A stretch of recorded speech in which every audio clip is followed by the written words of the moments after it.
overall, the jet stream looking a little bit more favorable for a chance of seeing showers, but also quieter weather in and across the United States. In fact, as we take you out on Monday, Tuesday, and Wednesday, you'll see more of a zonal pattern setting up. The opposite is going to happen, though, with the temperatures. Normally, when we get troughs digging through, we get rain, we get thunderstorms, you get some cooler temperatures. With the ridge, especially a dominant ridge like what we're seeing in the jet stream Monday, Tuesday, and Wednesday, it's the heat that is going to be the big story. Between our Monday, Tuesday, and Wednesday, nearly 2/3 of the United States will be relatively quiet. I say relatively because with the heat, the humidity, you spark afternoon thunderstorms and showers. Just typical in a summertime pattern.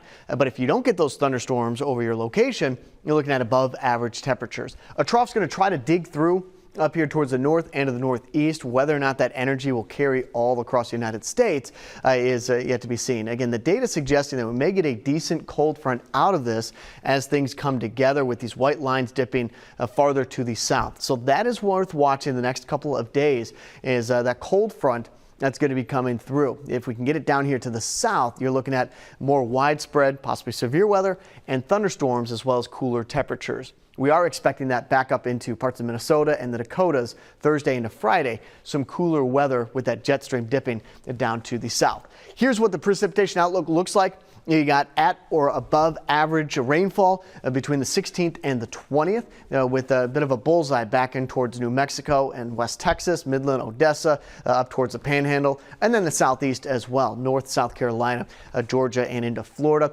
Otherwise, a wet pattern ahead for the most part regarding those afternoon showers and thunderstorms, not necessarily seeing anything outside that cold front as a big system moving through. There's the temperature. So again, that trough, depending on how strong it is, could be looking at some cooler than average conditions between the 16th and the 20th with that cold front, mainly looking at it Wednesday and into Thursday. Otherwise, not quite making it to the southeast. Roach, Missouri, high on 89 degrees, low of 69 degrees. Grasshopper, Kansas, partly cloudy, high of 93, low of 69. Ant Flat, Montana, we got some evening thunderstorms, high of 81 degrees.